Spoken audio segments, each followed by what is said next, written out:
manyoko son wire ya son anamu ki akpani bato wi otomo ni o ya do mo si akwiye ya o amo manyoko son wire ya son dembe mu o ya ki akpani bato wi otomo ni o ya do mo si akwiye ya o ki an se pa yanju o ki se pa yanju o ki ya ki an sa pa yanju o ka o ki ma si apa yanju o so si olele ya si olele o si olele o ya si olele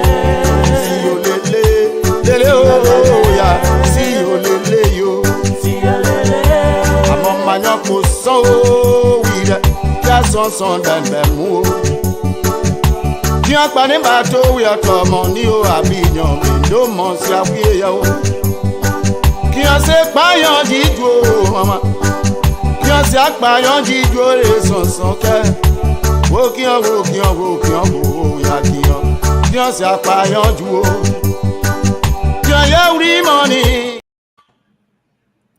Hello, ladies and gentlemen, and welcome to yet another edition of Tough Talking Thursday on Focus on Liberia. My name is Dennis Jai, and we are broadcasting from Atlanta, Georgia. In tonight's edition of Tough Talking Thursday, we're going to be discussing the VP picks for most, if not all, of our presidential aspirants are over. The wait is over, and the picks have been made. The last pick is that of Councillor Tiawon Gonglo selecting Emmanuel Ure Yakpagolo as his vice presidential running mate. We're going to look into that and overall look at the pattern, if there's any pattern or anything that we can look at based on the vice presidential running mate picks for all of our aspirants. Also, the indictment of Councillor Musu Scott and 3 family members have been unveiled, and they've been charged with murder or conspiracy to committing murder, and also lying or falsifying the records to police. We will look at that. Sierra Leone elections over, and that was one round victory. What does that pertain to the Liberian election? Some say Liberian election maybe one round where the president, would that mean the incumbent is going to win? What does that mean? And what parallels can we draw? Also, we've seen trending on social media drug use in Liberia that has gone to the rise, and people are looking at what's happening and feeling sorry for our young people. We're going to also look at that. With me to discuss all this, I have Dr. Abdullah Dukle. Dr. Duke, welcome to the show. Thank you, Dennis. Pleased to be here. Thank you. Also want to welcome Mr. Thomas Kanner, who has just arrived from the motherland. Mr. Kanner, welcome to Tough Talking Thursday. Thank you, Dennis, and great to be back. Let me welcome Mr. Cllr Gonglo, another panelist here. Mr. Gonglo, welcome to Tough Talking Thursday. Thank you, Dennis. My pleasure. We want to welcome all our viewers from across the globe. This is Tough Talking Thursday. Invite your friend and let's go into the issue. Yesterday was Abraham Day in the Muslim community, and that's the day to symbolize the Abraham, when God told him to sacrifice his son, and he tied up Isaac, about to burn him, and God provided a lamb.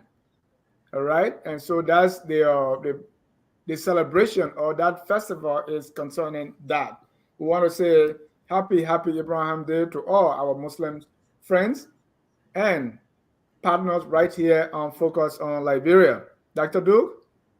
Happy Yes. Abraham Day. I didn't get any piece of meat. Well, it's coming. All right. Let's start. The vice presidential picks are over. And Dr. We saw that already the current president has the vice presidential pick, Joel Howard Taylor. Joseph Newman Boakai picked Jeremiah Bankong. Mr. Alexander Cummings picked Charlene Bromskin. Dr. Clarence Moniba picked Mrs. Ban. And now we have Tiawan Se Gonglo picking Emmanuel Yuri Yakpawuro. Let's start with the Gonglo pick. And I mean, Mr. Kane, I don't know if you were in Monrovia when that happened. What do you make of it? You mean Councillor Gongolo speak? Yeah. No, I was actually in flight when I got here, and I started to see it on social media with some of the comments that have been made around it. I don't think it has been it's official. The official program I understand will be held in Bond County. So I wasn't really in the country when the news broke out that the selection has been made. Um, but the only thing I would say about it is that I think we see some differences in terms of the selection that is being made by these presidential candidates. Some people selected lawmakers, some people selected lawyers, and some people are selecting people who have backgrounds um, in different areas. I understand Dr. Yagbawuro. I do know that he used to work with Lendesa. I don't know whether he's there now. So he worked mostly in the land reform sector. So that's maybe one thing that Councillor Gongolo looked at his academic credentials and the work that he has done. I don't know to what extent he is politically rooted in Bond County. This is something I'm still waiting to hear about.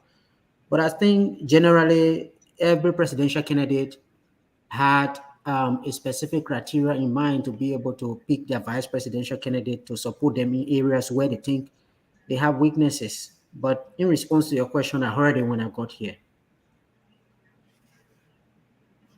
Yeah, thank you. Mr. Gonglo, uh, in your belief, what do you think Mr. Dr. Yakpa will bring to the Gonglo ticket?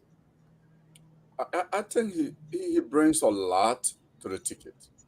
I've been knowing Dr. Yuri Yapalo for, since 2021, really.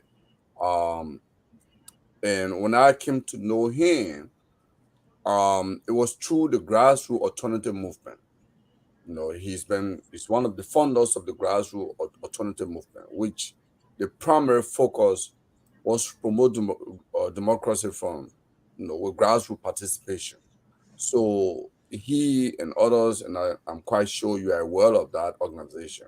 So talking with other colleagues, I joined that group, and I didn't even know he has moved back to Liberia, because when I first spoke with him, it was from, I think, Minnesota or Wisconsin, there where he was living. And I didn't take much to read about his background until in recent times I started to read. And when I connected with him, when his name started coming on radar, that, oh, this is a person that has been interviewed now. I said, but I know him. He's a comrade. So I gave him a call because I have his Liberian number as well. So I called him. I said, hey, this is what I'm hearing. I'm excited. And he said, yes, I'm hearing this myself. I said, okay, good. So what you been up to? But yeah, what he has been doing. He's a practical person. He returned home, and even after the contract he had with as a consultant with the land, community establishment of the land authority and all the different transitions in the land area, he returned to Bone County. Not only that, he went to his district, his village, to start in a process to give quality education to children, at no cost to them, pay teachers. In fact, he started and run a school, the only school with a running water in Monrovia where kids can go in the bathroom and open tap in the village. That's the kind of revolutionary ideas he has, that I can give the kids the best, what other kids don't even have in Monrovia. I can create it right here through an NGO that he organized in One Life Liberia. He was doing that while at the same time serving as president of the Salvation Army College or Polytechnic or something like that. they have both Monrovia and Ogbanga running that. Right. And then not only that, working with different local groups. You go on his personal website, you see this picture. He's there, with these women into farming, into that. So what's the unique thing that he asked to the ticket to win the I election? think the unique thing he bring his experience in development issues, rural development issues, and I think it's sort of along with Councillor Gonglo objectives that along the way, since he announced his run for the presidency, he has gone to places where traditional politicians have never gone, have only gone there by messengers, by messages. Oh, let's vote for Dennis Jai. He's gone to places sleeping in the hamlets, on the mat that no other presidential candidate has dared do it before. And for me, to look for somebody who also has a gravitas for improving lives in the rural area, I think I can see that there's a clear marriage there, So, but there is more to that, because if you read Dr. Yakpaulo, if you listen to, I've been on YouTube watching some of the different interviews. There's an interview he did with a journalist or leader from Cameroon, and in that interview, he said he realized that land and poverty are intertwined, they are linked. There is a direct link between poverty and land. In fact, I think that was one of the things he did his PhD research on. That's what actually got him working for Landesa. He returned to Liberia and started to work for traditional ownership of the land. So today, government can just walk and give concession to any company in the land without the local input into it. This is something he fought for dear. So that advocacy aspect also brings him, align him also with Councillor Gongo, who has given his entire life for advocacy. Thank you. Dr. Duke, I don't know if you heard about Dr. Yakwaglo before, but was this a surprise for you? Was it something like yes for you? Or do you believe does it excite the base? Will we have people going Councillor Gongo's way because of that Dr. Yakpawuro? What really does it bring? What does it do for the LPP, the Gonglo LPP ticket? First of all, I may say I never heard of him, really. To be frank, I never heard his name politically or academically. Maybe, may have run into him some point, but I don't know him really, so I can't judge him for that. But, in any case, when you're picking a vice president, I think people want to pick somebody that is good enough to be able to sell them easily, but not overshadowing your candidate itself. So it depends on the candidate. I don't think he's non-political on the ground, definitely. Maybe he did some NGO work, as Gwenglo is saying. I think this is a vice presidential candidate that you have to sell, along, selling yourself. So the challenge for Gwenglo is to not only keep selling himself as a candidate, but also sell his vice presidential candidate to say he's a viable person. So I think that, I don't know what will happen on the ground. Maybe people may say, yes, if you trust Gongolo and you trust his judgment, then you say he will only pick the best of the best. But if you don't trust his judgment, you don't trust him as potential good candidate, you probably would not care about who you pick anyway. So I think at this point, I would say probably a lot of Liberians have made up their mind on the candidates, and there's a small margin in the middle, the independents, people who are still looking around. But definitely, I think a lot of people have made up their mind. They know. We've been dealing with Bakai for the last 6 years as opposition leader. Cummings has been running for president for the last 12 years, since 2017. So we have the names, and Gongolo is a non-factor in the public domain. Therefore, I think that's all you can say, really. I mean, the candidates are there. If your path to victory is only through your vice president, then you're not solid as a candidate. If your vice presidential candidate overshadow you anyway, that means your candidacy depend on that person to win. And that's what we need to look at. So will he be able to sell Gongolo while Gongolo trying to sell him at the same time? Those policy issues, can that be turned into both attractive, issues? Those are the questions that I want to ask myself when I deal with a candidate that I don't know at all. I would say, okay, how can he sell himself in the next 4 months? So me, who have never heard of him, say, yes, this man is a good pick. And you are not alone, perhaps. If I can hold on, Mr. Gonglo. Or I just want to follow up with Dr. Duke. If Councillor Gonglo was thought of as starting from behind, right? Because all the other candidates have been on the field for so long. So do you think it helped or hurt him to bring someone who is practically unknown on the ground? Well, I don't think it will help necessarily, because I don't think any vice presidential candidate will make you better than you are as a candidate.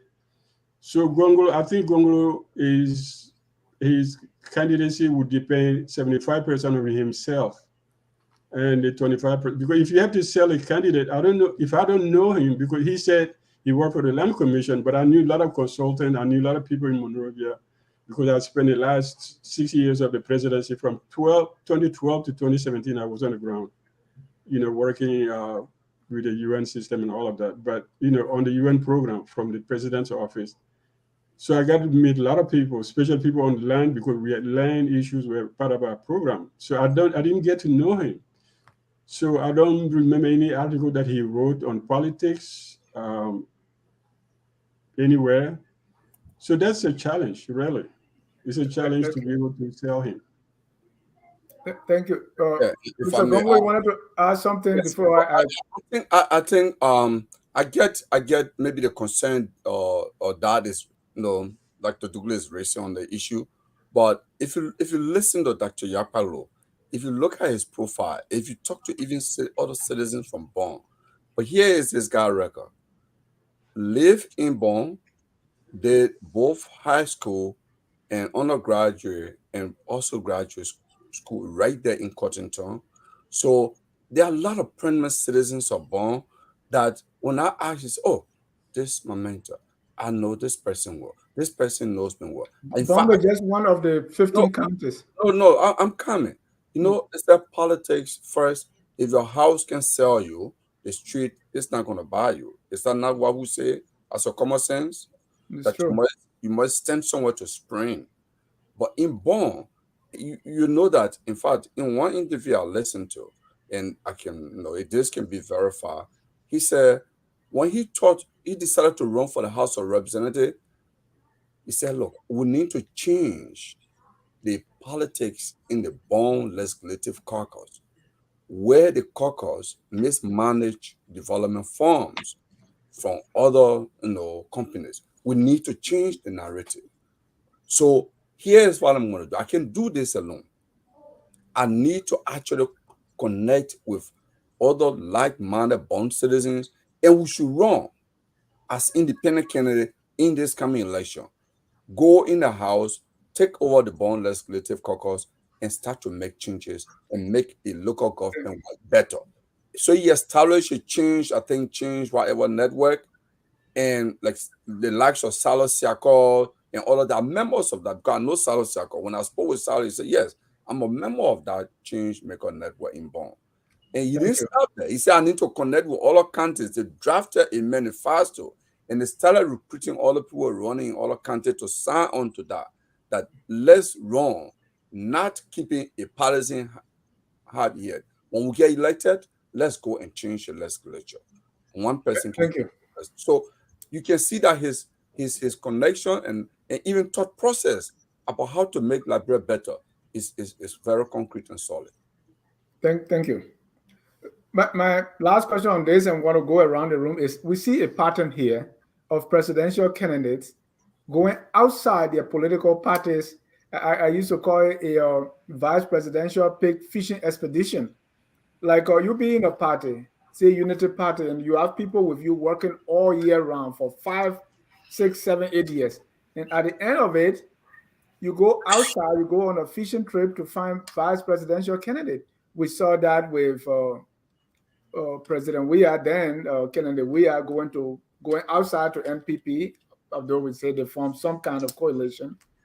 Mr. Bwaka did the same thing, went outside the UP or whatever coalition he was putting together and got someone outside of that.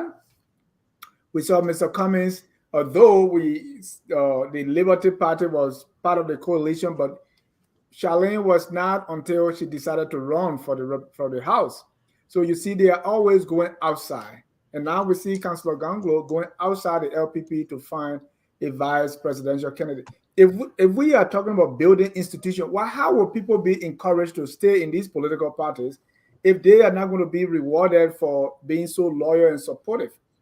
A second point to that question is we also see a pattern of people going to the so-called vote-rich counties to find their vice presidential picks. Mr. Weah went to Bong. Mr. Gonglo went to Bong. Clarence Gono, Clarence Moniba, I think, or Pam, probably from Monserrato, I'm not sure. Mm-hmm. And Monserrato, yeah. Excuse me? No, I say Monserrato, yeah. Yeah, Monserrato. We saw Cummings go to Bassa. So there's a pattern here. I don't know which presidential candidate will find someone from Bapulu or Bomi or Granjide or River G and so on. So these are the two patterns I see: going outside your party and also going for vote rich. Mr. Doctor, let me start with Dr. Duke this time. Yeah. Dr. Duke, what do you make of that pattern? Do you observe that? Does it have negative implication or it's all good? No, I mean, there's no implication. What we need to look at where that comes from. It comes from the fact that, as I was saying 2 weeks ago, was it last week, when I said political parties are very young, they don't have that maturity to have solid grounding in ideology, which we say, okay, people will come in together because they are like-minded and because they want to support one program. And in that context, you have a competition of ideas. But we have political parties that are sort of created around a personality. Everybody pivots towards the same person. So there's no competition. There's no competition at the top. The top is one person. The dumbest thing we create in Liberian politics is this idea of political leader of a political party, somebody in a political party who is above everybody, supreme, that nobody can question, because that person bankrolled the party, carried the party, is the sole owner of the party. So that's one point. The second issue is that we don't have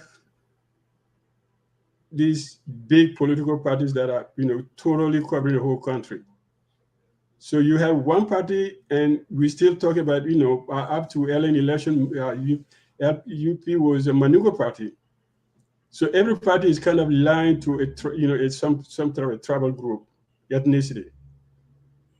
Except maybe LPP back in those days was over from the campus to the street of Monrovia, UPP the same thing. But today the political parties are very ethnocentric. I would say concentrated through ethnic. So in that sense, it's like one person. See, Bwaka is running for president. Nobody else in UNIP party can run because he's the elder, he's the leader, he takes over.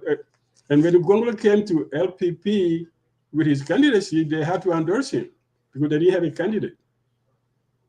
So I think the problem is not so much where it's going to lead us. The problem is, are the parties going to be mature enough, big enough, strong enough to have primaries within their ranks? And people say there's no political leader. I think that's the dumbest thing we do in democracy. There's no such thing. How can somebody say, I'm a political leader of a party, nobody can run against me, you can run for any job except for mine? That's not democracy, that's not politics. And that's the problem. So it starts with the fact that we have these people called political leaders that seem to own the party, carry the party, and make every decision, including who should be campaign manager, who should be doing it, who should be fundraising, and it is bad for democracy. That's what is bad for democracy. Not picking outside of it, You can always make connection with other parties. If you're too small, you go look. But vote rich. It depends how many people will vote for you, and how you will campaign in that country, in that county. You could have the son of I don't know the chief of whatever, but if you don't campaign well, people don't trust you. It's not going to work. So that's my thing about vote rich. I don't think vote rich will get you anywhere if you don't have it. Thank you. Mr. Gonglo, this is the kind of candidacy. This is what, look, listening to Dr. Duke, this is the expectation that these are the things that Tiawan Gonglo are going to change. Don't go with the flow of everybody else looking for vote rich or going outside their political parties to pick vice president. Like leaving out everybody else that have been working for you or that have been rallying around the party. Is Councillor Gonglo more like the same as the other politicians? No. Not the same. He's far different. I'll make this comment first before I respond to that. Like Du was saying, currently in Liberia, and traditionally in Liberia, I would say the United People's Party and the Liberian People's Party have had an practice of internal democracy for years. When they were, when I would say when they that were, was 40 years ago. yeah, no. So I'm just trying to let you know that they were even in March. I was not at that. I was not even in Monrovia. I was not at that convention, but the record is there. When in fact, the idea of forming LPP and even at a Moja convention, when Tibote was running, Anthony Kessel even stood up to contest against Dr. Tipote at the Moja convention. So in terms of practicing internal democracy, these progressive institutions have been used to that. In fact, Councillor Gonglo gave a speech at the ALP convention, I believe in 2013 in Banga, when he invited him as a keynote speaker at the convention. He spoke there and he said the idea of individual organizing party, and they appoint basically whoever they appoint to gets elected by the delegates is not democratic. If we're going to promote democracy at the national level, we should promote internal party democracy. So he has a strong view on this, because that's what progressive institutions have been practicing for years anyway. Because LPP itself, I mean, there are other things which the show is not meant for.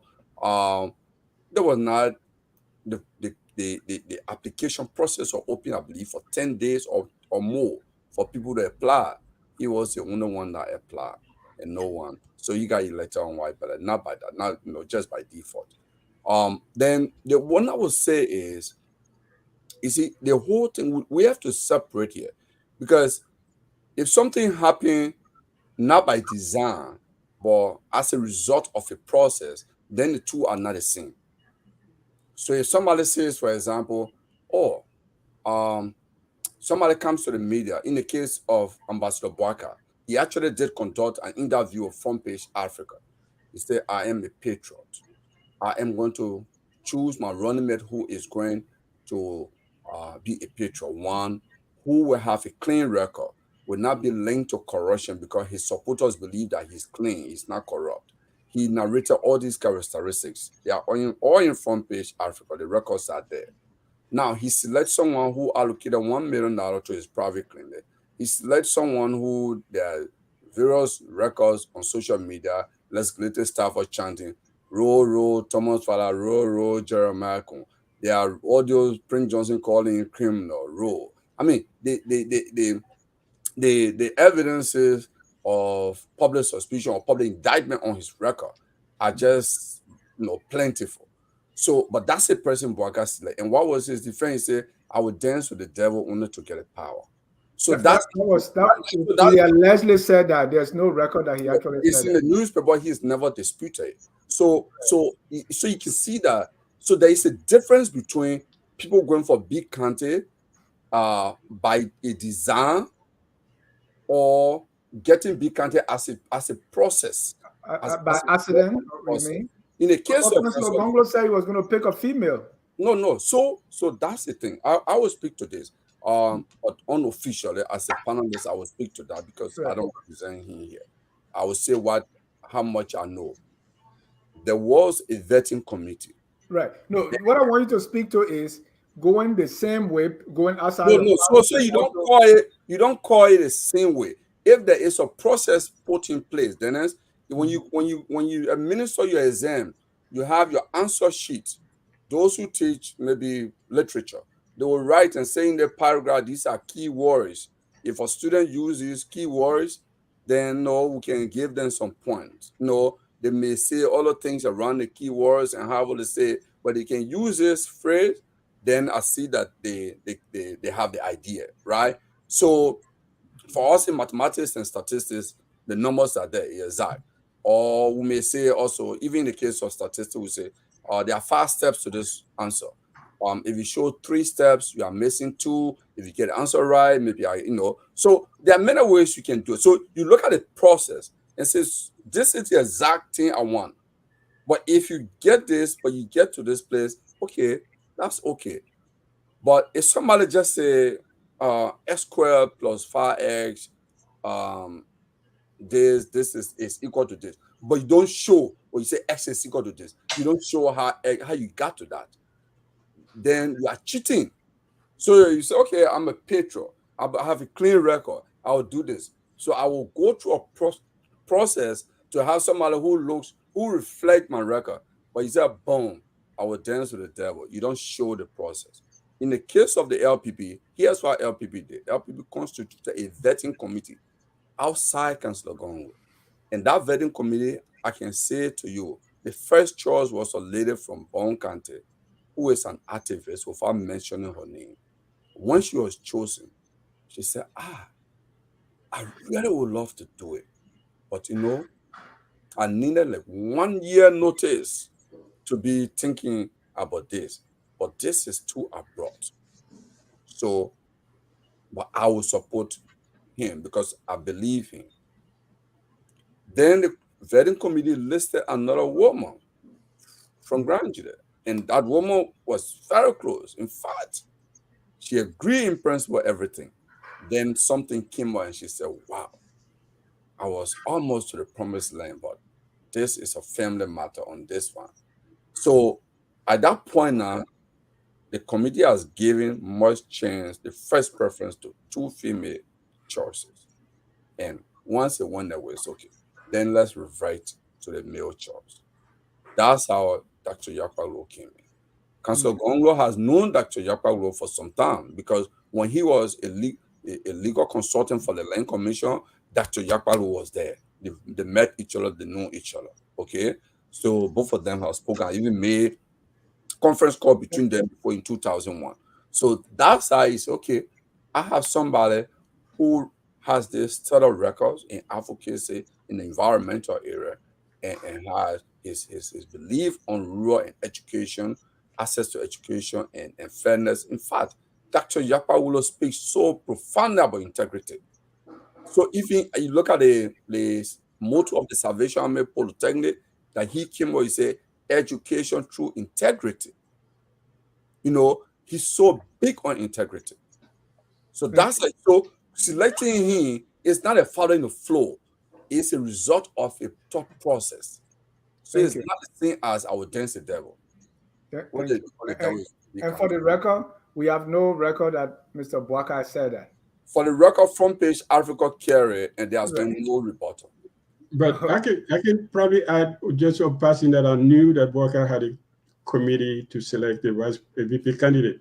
And in fact, Kun was not his first choice. I can tell that. I mean, somebody may pull my tongue, but definitely I know because I followed the process. I even engaged with some people on this thing as the process was going on. So he had a candidate different at some point, and he had a committee set up. I can dance with the devil setting. Yeah, but but I want to say that Gonglo is I mean, you add into the process. I think he had a committee just like Gonglo. So I don't know how they all reached conclusion. I But believe, anyway, I believe all of them have committees. Let me go to Thomas. Yeah, all Thomas, of them have committees. So it's not Thomas, Thomas, what you make of this pattern that I talk about? Everybody more or less the same? So I think The point is what Doug alluded to earlier. Our political institutions are not very strong. If you organize political parties on ideologies, and this is one reason why Liberia is finding it very difficult to move forward, because the political parties are not organized on ideologies on how we can grow the economy, ideology on how you deal with issues outside, for instance, the economy. What's your position on the size of the public sector? What is your position on real issues that can drive countries, right? Do you want to go the free market way? Do you want to go the way of market with huge regulation and all of that? These political parties barely have ideologies, and they are all centered around individuals. And I also do think that the position of vice president has been used as a bargaining chip, because when you have two political parties now coming together, then one party will take the presidency and then the other party will take the vice presidency. Then they will come together and decide who will run as senator and who will run as representatives. So these are all being put in there as bargaining chips for political parties to be able to come together. I have always thought that we will get to a point where we will see political parties actually forming mergers like what we had with the Unity Party, the lap in the loop.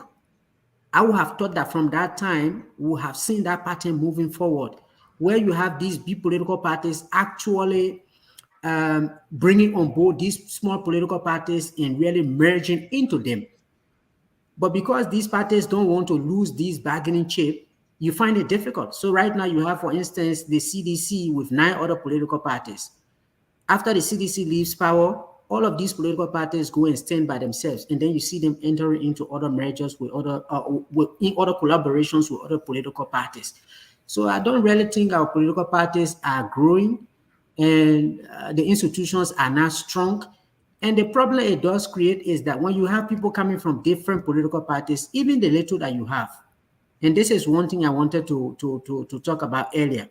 You have when Mr. Gonglo was talking about Dr. Ure, he was mentioning a lot of things about local government working better, about grassroots network, which to me points towards the issue of decentralization, empowering the people. But when you look at the 10-point counts that Councillor Gonglo has, none of that is mentioned in there. So if you then put 2 of these people together, is there going to be an opportunity for him to be able to infuse all those things that he have into that 10-point? And then when you change it, then people come and say, okay, you've already changed what you said you were going to do. You are not consistent. So how then do you accommodate this vice presidential pick that you are picking outside your political party when you've already set an agenda? Ambassador Boakai, for instance, had his arrest plan before Senator Kun came on board. If the MDR had a different philosophy about how they want to move Liberia, how is the Unity Party going to accommodate that? Or they're just going to forget about everything that they had and go with arrest simply because that's what the Unity Party has no philosophy. So what I'm saying is that because these political parties are not built on philosophies, they are not very strong institutions. Time for election, people just amalgamate themselves to be able to win the election. And if you look at the platform, all of them are the same. We want to do women empowerment, youth empowerment. How do you do it? It's not there, right? All of them still have acronyms in 10 points. The detailed plans about what they will do to move Liberia forward, you've never seen it. And you are not going to see it until the elections are over. Right now, the biggest thing is that all of them have names.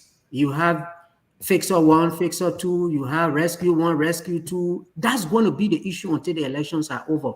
And then the issue of these political parties coming together also play into these big counties. So you have a presidential candidate select another vice presidential candidate from a populated counties. So the intent is often to win, and now much thought is given to how to govern, which then gets onto a problem right after inauguration in January. We start to scramble because we don't have a solid plan built on ideologies, built on philosophies that can really move Liberia forward. Thank you. Ladies and gentlemen, if you just joining us, this is Tough Talking Thursday, and we're talking about the vice presidential picks. That leads us to our second topic here, which is the indictment of Councillor Gloria Musu Scott and 3 of her family members. I know we all read the indictment, some key words in the indictment. They called it defendant Gertrude Newton, Councillor Gloria Musu, Alice Johnson, and Rebecca Yoder Wisner with criminal minds. First, it started with criminal minds and intent, willfully, purposely, intentionally colluded, connived, and conspired to commit the crime of false report to law enforcement officers, officials, after the murder of Charlotte Musu when she was stabbed multiple times to death. Pretty strong words. They're accusing them of murder, of lying, and then conspiracy. Councillor, Mr. Gonglo, let me start with you this time. You read the indictment, and as of now, this is what a lot of people are talking about it, and it's causing a lot of alarm in the community as to really what happened. I'm not putting you all in law enforcement or lawyers, bucket, but I'm saying, what do you make of this indictment? Well, Dennis, the first thing I would say is, the matter is, once a formal indictment through the grand jury has come out, discussing this matter as Liberians, legal citizens of Liberia, is now something we have to be very careful about, because we don't want, for those who will listen to this program maybe a week later or a month later, say, oh, these guys are already discussing it. So I'm going to be a little bit careful I talk on this matter, because hey, for the record, I'm very close to one of the lawyers involved in this case. One of the prosecutors is my childhood and high school friend, so I don't intend to make much comment on this. But here's what I will say. I think last we will talk on this matter. If you look at the police presentation at the Ministry of Information, which you shared the video last Thursday, I think they are still unanswered questions. I'm not too sure if the clear evidence is really there. Maybe to say, hey, this is it. Maybe the government does. But all that I listen to is more circumstantial evidence. And when I spoke with one lawyer, the lawyer said to me, hey, there is a Supreme Court opinion on circumstantial evidence. There is a case in Sino that the participant in the crime made it very difficult for police to lay hand on the evidence in Sino. That case went through law court, and appeal was taken to the Supreme Court. And based on the pieces of evidence that prosecutor pulled together, the Supreme Court actually did agree that with the prosecution that yes, this evidence is sufficient to indict, to convict.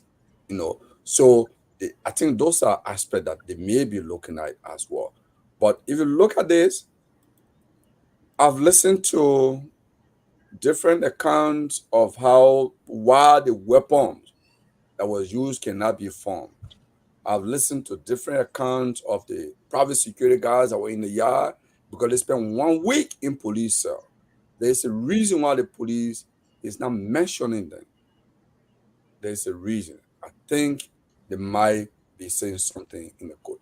That night, the little girl was taken to a clinic. Who took the little girl to a clinic? The shot that was on her when she was stabbed, if by an armed robber or by the assailant, there should be hole through those, because those were weapons they used, whether iron or knife. That hole should be there because she was stabbed 9 times, according to the indictment. But the shot that was on her, no hole through. Somebody took the shot and the weapon and put different shots on her.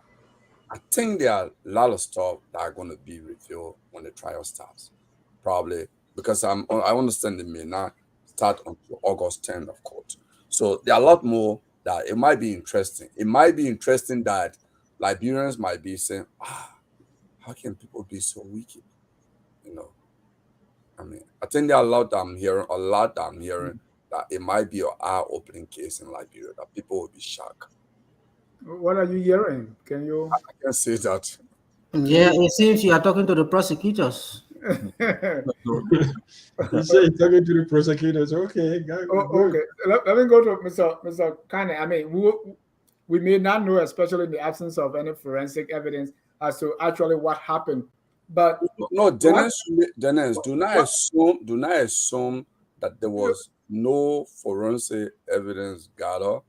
I think no, in I that mean, we case, don't have forensic going on in the country, so Do I they don't have know to of go any through crime the that we public? saw. I think there was specimen even taken and sent abroad though. But I don't know that, and we have never seen any But all I'm crime saying in on the which. case that I think a lot will come Right. out. So, Mr. Khan, there's a lot we don't know, but from what we know already, what the police is saying in the indictment, like, I was reading somewhere again, they say, well, if an intruder will stab someone, I mean, you will see that they will defend themselves either by hand or something, right? But we don't see anything like that. They close, or it looked like they were dragged from one position to the other place, right? So you have blood stain coming from, say, a living area all the way to the bathroom, all these kind of things.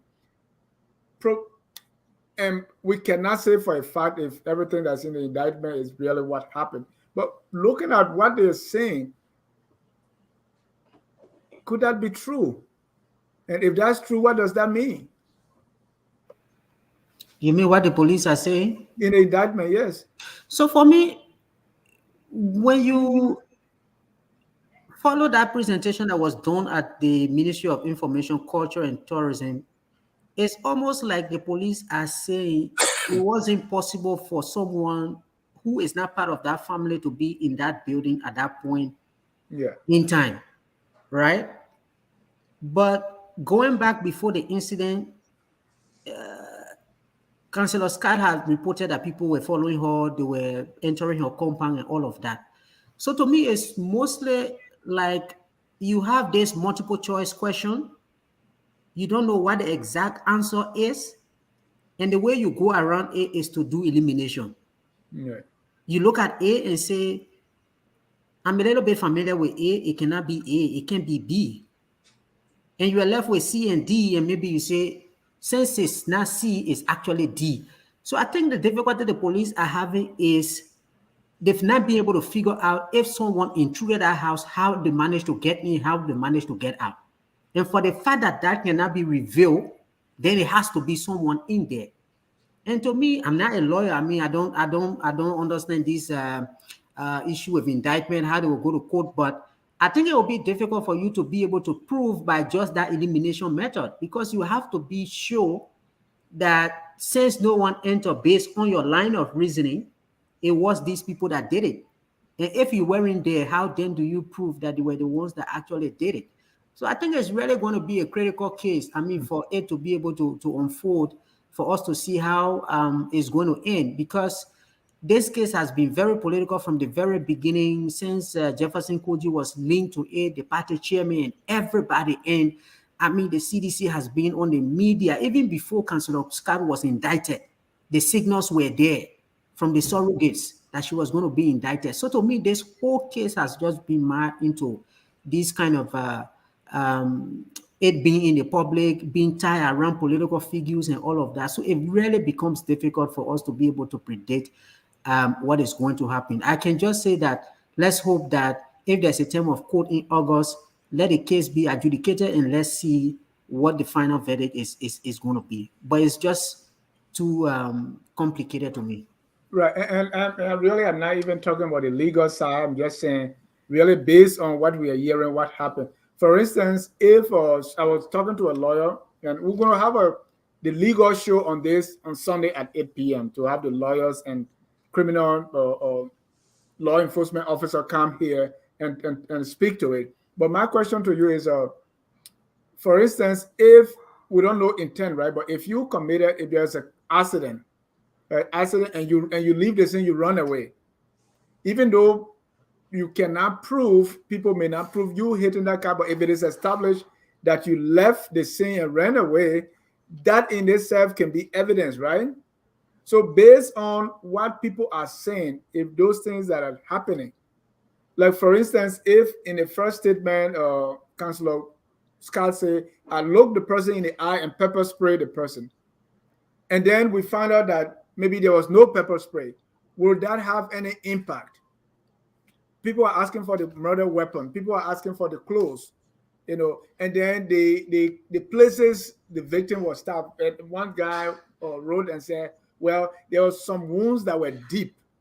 And then there were some wounds. It's like people are doing it just to show that, yes, it was stabbed multiple times. So if you look at all these things that are happening, what people are saying, the testimony they are giving, can you, I don't want to use speculate, but can you guess as to what may have happened? We may not know, but what's your gut's telling you, not the legal side. Yeah, but you're asking that? Or? Yeah, I'm asking Canon. Okay. I'll come to that. For me, I think this is where the mysteries are, right? And you also will have to consider the mindset of those people who were in the house. So you say Councillor Musu said that she pepper sprayed someone. Where is the pepper spray? At that point in time, when you are in your house and somebody enters the house, an intruder is in the house, I mean, it affects your psychological balance. Right. Do you even know where she threw the pepper spray? If she engaged the person, did she spray and actually run away? Or did she drop it and somebody, the person who was in the house, pick it up and left with it? Did the person leave with the girl's shirt and all of that? So I think it's just too complex. And I also think when these things happen, the public puts a lot of pressure on the police, and the police wants to respond to it. We want to see the end of this case. We want to see the end of this case. And if the police don't take their own time to be able to go through, like I'm saying, they just use an elimination method to be able to say this is it because we want to bring this case to a closure. So the point is they are saying, okay, she says she sprayed somebody in the face. Why can't she identify the person? Why if the person was wearing a mask? Will you identify the person? So I think there's just too many Did she say the person wearing a mask? And this is why the police are trained to be able to unravel these. But I don't think the police have really been able to tell us exactly what happened in there. Everything that they're saying is that it was difficult for somebody to be able to intrude and enter into the house. Thank you. But Dennis, if I may add to some of the mystery here, I think last we spoke on the same issue. The problem is, in a criminal case, when you have defendants start to recount their statement that they made to law enforcement, it can sometimes work against them in a jury trial. When you start saying, "Oh, I said this," because hey, that pepper spray issue. If you listen to the police report at Information Ministry, there's somewhere there where the police said, in fact, according to the private security people who were in the yard, it was the Scott family that gave the house key to them in order to open the door and come in the house. Okay? So it doesn't mean that intruder may not have entered through the house some way. But if you pepper spray, there are different accounts that if you pepper spray here, particularly in a place that is not widely ventilated, it's not breeze, it's not going through, that pepper spray might be in the air for a couple of times or quite some time. So if you pepper spray and anybody walk through that particular area, will get affected the same way as the person the pepper spray was intended for. But the fact that people, so no one has, so it's actually, but look at that situation. You pepper spray, but the private security guys, according to the police, the Information Ministry Information Center, they were the one that gave the key to the private security guys to open the door, to come in. So and the private security guys were right in the yard.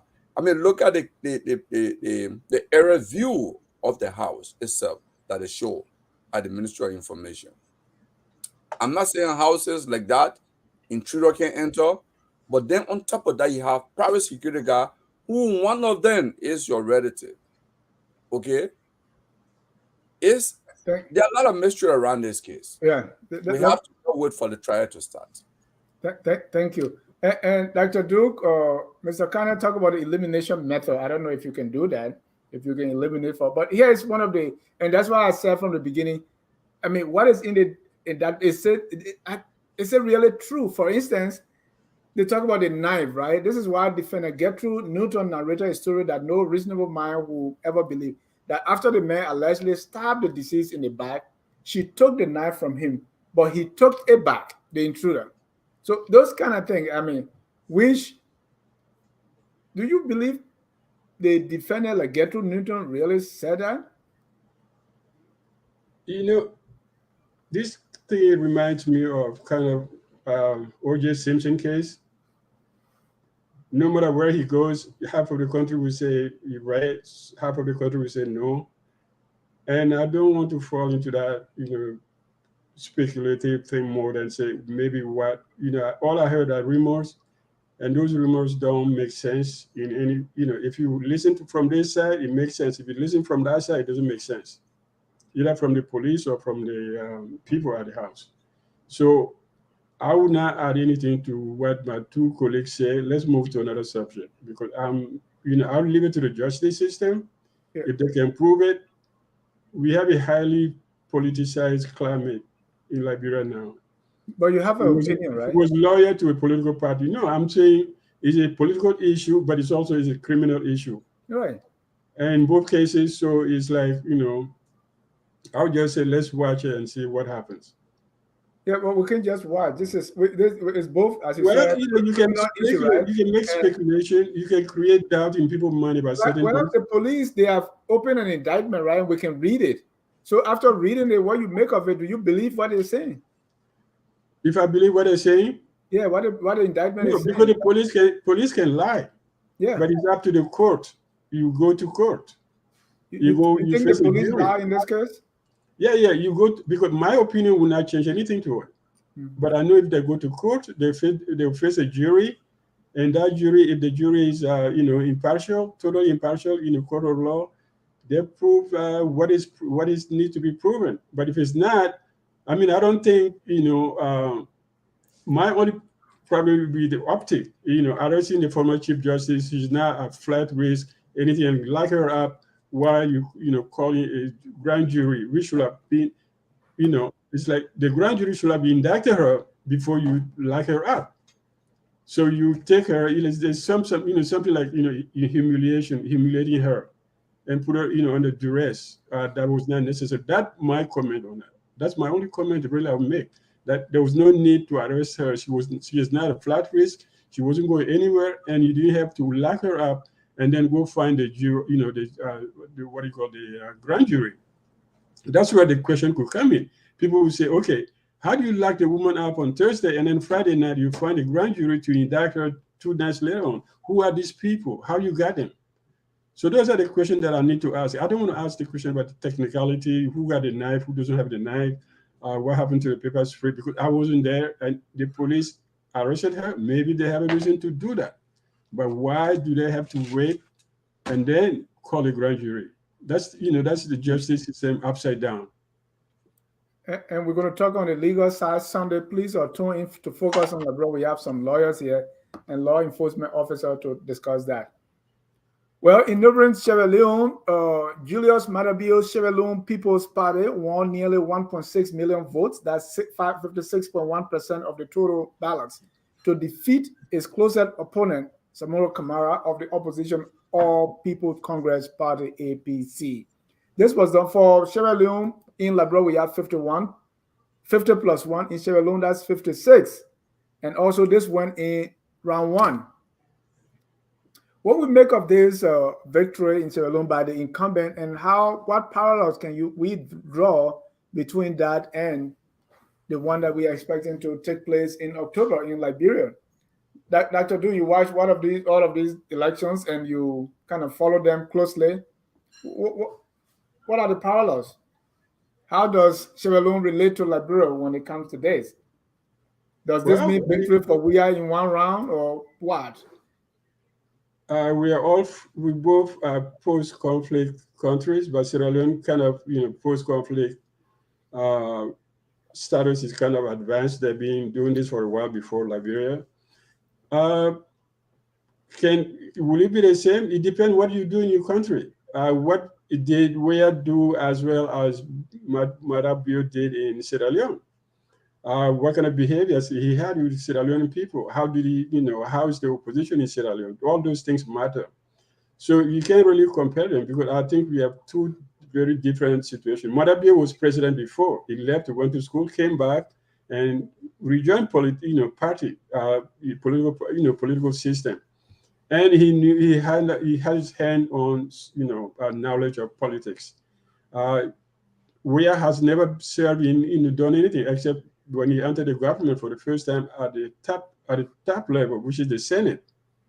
He entered politics, from the top, and now from the Senate, he's president. You don't compare him to Marabio. Bio was, he was a soldier. He, they did a coup. He was there. He left, ran and learned from his mistakes and came back. And Sierra Leonean people pick him on his record, not because he was popular, but because of his working record as a former soldier who did this and that, and then came back and submitted himself to the process. That is a different person. So I would not compare Bio and Weah. Definitely not. What about the economic situation? Harsh economic situation in Sierra Leone, harsh one in Liberia. So, well, does that mean that people don't really care about these issues? Well, the situation, and who is that going to favor in Liberia? The harsh economic situation will have, if opposition can take advantage of it, yes. But because the one who was defeated was the economic or the finance minister, right? Yeah. So you should know more about the economy and all that. Does it mean that the voters don't really care about the economy? No. They care about the economy. Is how you talk to them about the economy. Is how you tell them about the economy, how to make them feel part of the economy, not just like, oh, I know I have the solution, and then tomorrow I can bring this down from the sky, and they don't see themselves part of it. And then you're running things that sometimes some candidates would talk like they're talking to boardroom governors of of an entity or something, but that is not the UN speech. Some candidate would speak like they're talking to the UN. They have all these words from the UN system, budget, this and that. But does that connect you to your people?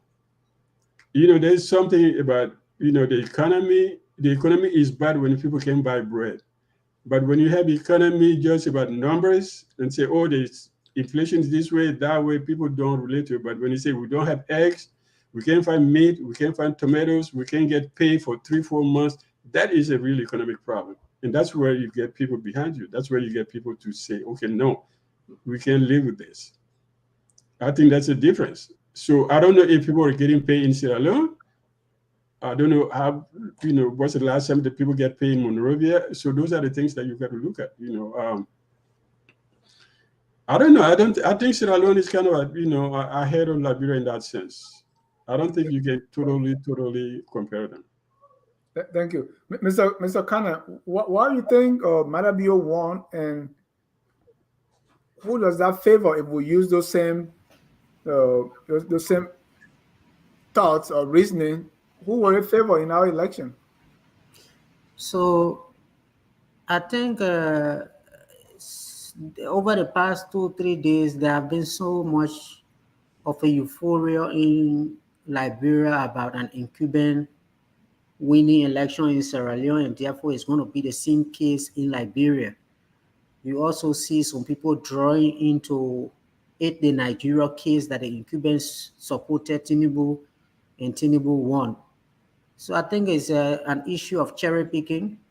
You then leave out Zambia, where a sitting president was defeated, and other places where sitting presidents have been defeated. So I think everyone is using it to appease themselves. But if you look at Sierra Leone and you look at Liberia, we both are post-conflict countries, but I think the work that has been done to lay a foundation for growth and development, we have followed different trajectory over the past 5 years. We might have started from the same kind of point in terms of reforms that we were making, but Sierra Leone has been doing a little more better than we do. And one of the examples that you can use to show for that is the compact, the Millennium Challenge Compact. I think Sierra Leone has won it. I think over the past few years, they've won the second one, which we've not been able to win because basically our governance has not been that good. And the issue of the economy, in many countries, the kind of economic situation that we see was because of the Ukraine war. And so when people are judging governments, they want to see what were you doing before the crisis took place in 2000 and before COVID came, for instance, in 2020, and before the Ukraine war started. So people do know that prices have gone up today. But what were you doing as a government before this crisis came? So maybe they can give you a pass because of the Ukraine war and the COVID crisis. But what were you doing before that? In Liberia, as early as 2018, after the inauguration of the current government, by 2019, we had a major financial crisis. We had to go through an IMF program. So the kind of economic hardship that we have in Liberia has always been there since this government took place. One of the things that President Bio had done very well when he came to power was the issue of fighting corruption, recovering assets from the previous government that was in place. The Anti-Corruption Commission for Sierra Leone is rated as one of the best anti-corruption commissions on the continent right now.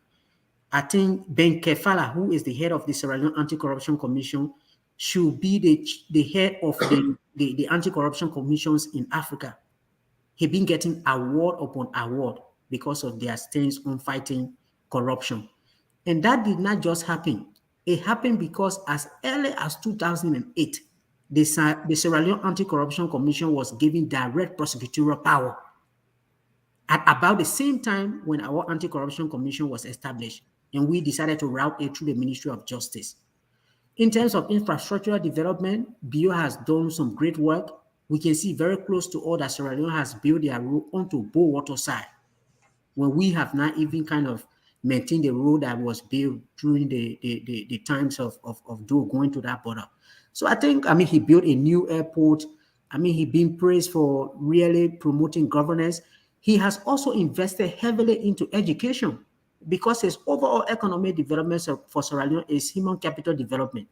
Primary education is free. He buys uniforms, even onto the secondary level. So I think it's because of those things that happen that the Sierra Leoneans are rewarding Bio.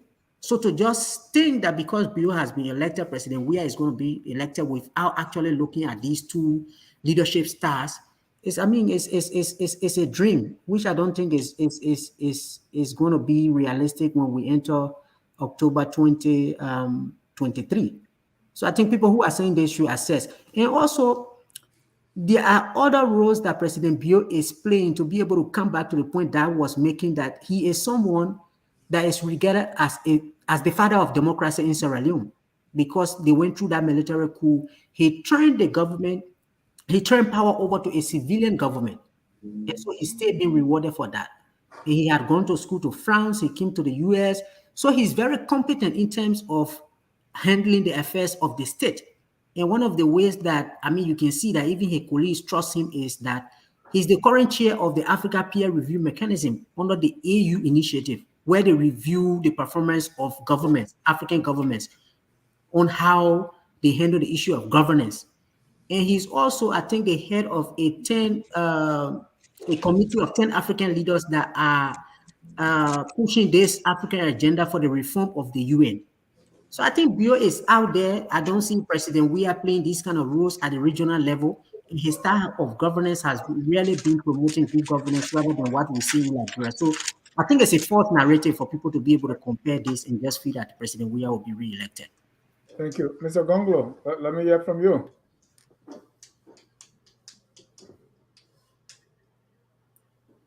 So quickly, let me just make this point first. I listened to Thomas. Thomas, as somebody who comes from governance commission, he has some good knowledge on issues in Sierra Leone. Probably he's followed very closely, of course, being on the ground. But like Dr. Du said, for me, Sierra Leone and Liberia, they are closer geographically, along the border. find similar ethnic group in Liberia and Sierra Leone. So yes, the possibility that you can have a spillover effect, you could have even the Arab Spring mentality that, oh, it happened here, let's do so. But Sierra Leone and Liberia are quite different politically in many ways. Because Sierra Leone has always had just two-party for I don't know how long. Just two-party been having for so many years, Never mind Saka Stephen Bender, William V.S. Thurman, who stay in power forever. But they pretty much have just two-party. So in Liberia, like we said earlier, they we always have political parties that just come together around election time to basically just sit on the table and see, I need this part of the cake. I need this one. I need this one. Okay, so in fact, the cake is so small that sometimes it's okay. Some of you have to attach to each other to share this other piece. So that has been Liberia approach to political development. So we don't even have political parties that get outside of the round of election time to do something else other than election around election. Okay. After election, they don't follow the government, they don't keep the government feet to fire. Look at what happened today. I understand that UP call her senators and say, hey, do not sign until the $64 million loan request. The two UP senators signed. Okay, they voted. So you can see that because we don't have we haven't built institution, So in a way, on political party system, Liberia and Sierra Leone are quite different from that because Sierra Leoneans see themselves in light of as a PP and APC for years. Yeah, so they've seen There have themselves. been other parties though. There has been all the party, but not as standing out as those two political parties, right? So Sierra Leoneans just broadly divide themselves between those two institutions.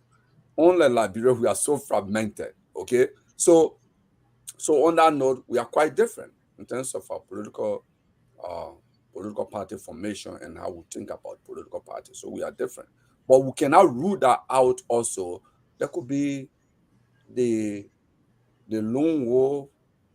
Somebody could just stand and say, the Arab Spring thing and say, hey, it happened here, so let's do this thing. We don't want conflict, and maybe people could just follow. That's a remote possibility, but it's not also. Like you see people jumping up already on this and trying to beat drum to it. But if you look at Malabio's record, like Thomas said, Malabio has a stellar record in promoting democracy, just like Councillor Gongo. So even if you want to actually jump and say there's a parallel here, somebody could benefit. If Liberian voters are going to be very analytical here, the person that should benefit is Councillor Gongo. Because you know what? Councillor Gongo has a stellar record in fighting for democracy. Things that Madabio has fought for and believe in. These are things Councillor Gongo has fought for and believe in. Okay? Even on the education, Gongo is the only one who is saying here, I am going to make education totally free as it should be. That I'm going to give uniform, I'm going to give pencil. I'm going to make sure teachers are better trained and paid better. He's saying that I can do this. He is the only one who said, look, I am going to prosecute former government official where possible as far back as Unity Party. He's saying that. No other person is saying that. Of course, we know some people are former ruling party, they can't prosecute themselves. So we understand that, So that's what I think. If somebody is going to benefit, if voters are very analytical, that person will be Councillor Gongo. Because say, hey, Right. this is my And so what I saw in the election, if you look at the numbers, you see SLPP and APC having like bulk of the rest of them is like non-factor. Will we see that same thing? Because for how many years now we've been talking Unity Party CDC. So will it be like these two parties will be high up and the rest will be like 5%, 2%, 3%? Will we see that kind of similarity that could do? I would say it depends. Not necessarily. Because you know what? We still have more than 3 months to election. And this is a human event. So anything can happen. But just like the way these two parties dominated, now we've seen since 2005, CDC and Unity Party first and second, first and second. Is that and that has not changed for Sierra Leone? It has not changed for Liberia. Is it going to change this time around? Well, I think it's possible, but it's also not. It's not impossible for it to change. It's possible because this is a human event. Something I don't want to give example to say, hey, he's thinking negative here, but something could happen from now in 3 months and could have voters scratching their head and say, you know what, let's have a second thought. Something could come out on one of the major political parties you're Well, talking we have about, never had any history of that for the past what? but it Since doesn't because you 2005. never had that it would not happen, Ja. Okay. No, I'm Yeah. just No. So take for make it example, good. in Liberia today, people talking about the US dollar rate. You know what was it? I'm looking at the screen here. You know what was the US dollar rate? And even now, during Sierra Leone election, the US dollar rate was 19,000 Yeah. Leon, 19,753.1026 Leon to $1 during the election time, right? That is like you take probably And just still Manabio won. $100 would be what 1.9 million. $100 give you 1.9 million, right? So and like Thomas said, people look at the records. That what were you doing before when this situation started falling? What has affected the external factors that affected Liberian economy has also affected Sierra Leone. Ebola. So before I leave you, when you say something may happen, something like what? Well, I think it's not good for me to say. No, say there's tough talking Thursday. Don't be afraid. You are protected under the Abdullah. Yeah, Abdullah Kamara. Yeah. So go ahead, say it. No, Yeah. I don't want you people to come after me. So I But respect. then you give us a So you already said it. You already said it. Okay. Yeah, you already said it. Okay. You were going to ask me a question, Dennis? Right. Was No, anything- I'm saying these things that we've seen, UP and CDC domination since 2005. We see the same thing with APC. So those are the kind of parallel I'm looking at. The US rate being in Sierra Leone way higher than what it is in Liberia, yet Manabio won. Well, the difference is that in Sierra Leone, the currency is the national currency. They don't have the pound or the dollar to peg against every single day and say the rate is going up and down. No, it's their currency. When they buy water with their Leon. When they buy rice, they buy with the, so it doesn't make any difference. We know the difference because we import in US dollar and then we have to sell in Liberian dollar. So that's the problem we have. We have this fake economy, financial economy that without even being a financial something genius, you know, a country cannot live with two currencies, and the people don't even. So you can compare even our financial situation to Sierra Leone because whatever they have, even 1 million Leon, 2 million Leon is still their money. It's not. They're not comparing to the Russian this or the American dollar or this British pound. So I don't think that would matter really. I think if it's a long, the day you win the election, if you plan to run again, you start preparing for that second term. And the question is, has we have been really preparing for this second term for the last 5 years? That's the question. With inflation or no inflation, people will know. You don't need somebody from the central bank to tell you inflation going up. You go to the market, you find out. You don't need, the finance minister to say, we created a job. If you get up in the morning, you got 10 people sitting around you who got no work to do, nothing to do, you got to feed them. Nobody should tell you that, oh yeah, we have 5% unemployment. You know it. These are realities. So these are the things that we need to ask. Did we have prepared himself for the second round, for the second term? Has he been preparing all his, for the five years to prepare himself, to set himself to say, I got to win my second term, and the only way I can win is if I do 1, 2, 3, locally, internationally, economically, in the health sector, in the education sector. we didn't get the compact, as he was saying, as Thomas was saying, because what?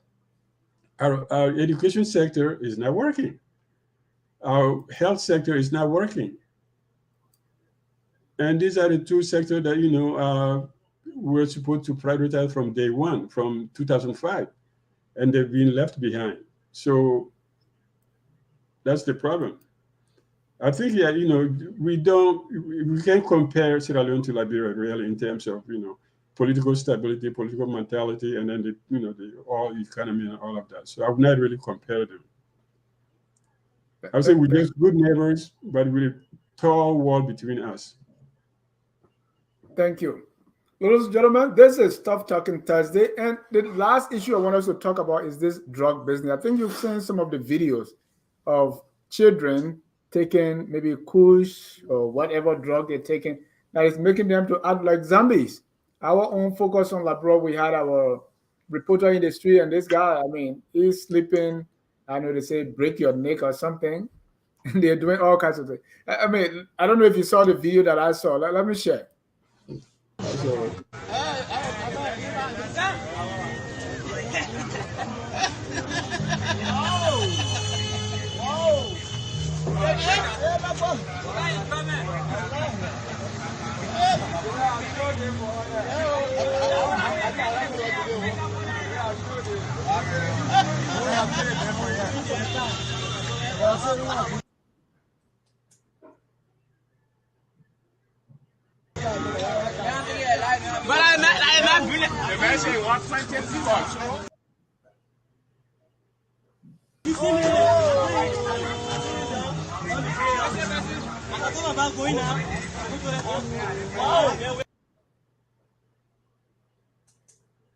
Okay, well, that's a young man, and people are. That is very scary. Yeah, sad. And what's about this one?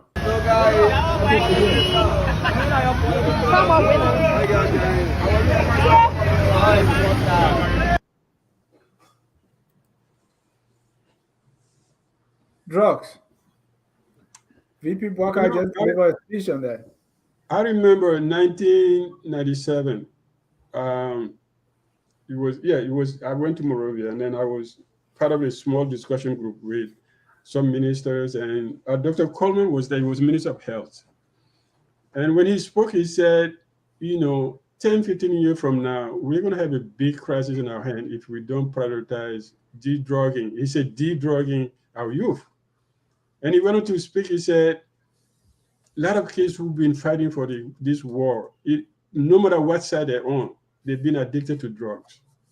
And now government is doing nothing. I think that's, I think 2-3 days later on, he lost his job, he got out. But he said in 97, Dr. Coleman, who became senator, he said, 10, 15 years from now, we're going to have a real big problem on our hand because this drug issue is going to multiply, and nobody's doing anything about it. And I think nobody has done anything about it, and that's a problem. And it's getting to a point now where we don't know where to go with it. Government, if government can't take care of students who are in school, you think they got time for people who fall in the streets with drug addicts and who fall in the street, or people who they call zogos, declassifying them totally, but declassing them, not declassify, declassing them by calling them zogos. So that's the problem. We don't have a youth program. We don't have anything that says, this is what we do, that, civil service or civic service or a lot of things. I think it would take us a long time to know exactly how much damage the war had caused to that country. We're just seeing it, and deeper than that. Well, Mr. Gonglo, this is happening, or we've seen this now.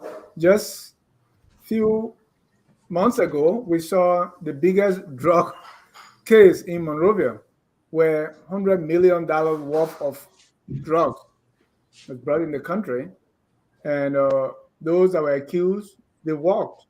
There was no evidence to convict them. Also, on the International Day of against drug trafficking, I saw a video from Grand Jita where the DEA was burning drugs, right? And while they were doing that, you had the citizens protesting and say, well, with all this drug you are about to burn, how did it get here? Who was caught? How did it pass the borders? And what happened? We just seen you burning. But who are the traffickers? Did you hold anybody? And so they were demonstrating. I want to hear your comments on this drug thing. What the drug thing, I will go probably one step forward than Dr. Du said. I think you talked about 1997. But if you grew up in a typical rural Liberian village, like some of us did, the question of opium, like we call in the village, in Mana you call it super, it has always been there. But because you live in a village, if someone's in a young person, if they smoke super or opium leaf, as it will call, you will be actually ostracized. It's like something big has happened in the village. People will gather around that this person's son did this, So that sort of check young people wanted to get into such habit, kept them into check. And it was now, spread. It didn't go there, the kind of habit kind of curtailed. But in 1999, I had an experience. I work in the Southeastern Demographic Health Survey. I spent 37 days in Sino. I went to Zawonja, to Panstown, to Nyimfuatan, to Doriken. You didn't see drug in Doriken, no way. Oh no! You see, now you're jumping ahead of me. I went to Sastan, I went to so many places, right? But there was a place in Sino that caught my attention, Nyimfuatan, where I slept. When I woke up, I tried to go peek, behind the house in the morning, and I saw this flower, big leaves, pot farm. And honestly, I've never seen that in my life. And I went back in the house. The guy who lodged me, that's somebody I don't know, but that's somebody who knew one of my friends and said lodging. Because I was the big man on that team, on our field research work. So I came in the house, I said, what is that? And he said, big brother, JPP, that the thing I'm living on here on my business. It was quite a sizable farm in the town. There was not much population in Nyimfuatan at the time, 1999, because of the war. There's so much devastation, destruction done. But he was there, and that's the farm you were living on. And I said, Paul, and you are working for government. I think you were other security person. I said, but you security person, and this is illegal. And that's what you're doing? And I said, and then he kept quiet. I said, probably I should shut my mouth, And I didn't talk to him because I didn't know. I was a stranger in the village. I said, I should shut my mouth. And I shut my mouth. I didn't talk to him. But I was also afraid because there's this thing, people who grow opium, snake is dangerous. So I didn't even want to come near that house anymore. And we left from the village that day. So, but here is what has happened, Jah. And the sad thing is, it's just the issue of drugs, the issue of health, the issue of education, and by extension, the issue of just many uncountable social issues in Liberia. We have government for centuries that have just abandoned that country.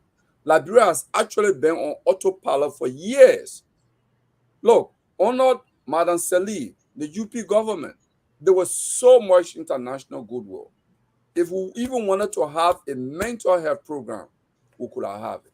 We wanted to even build a mental health hospital, we could have it.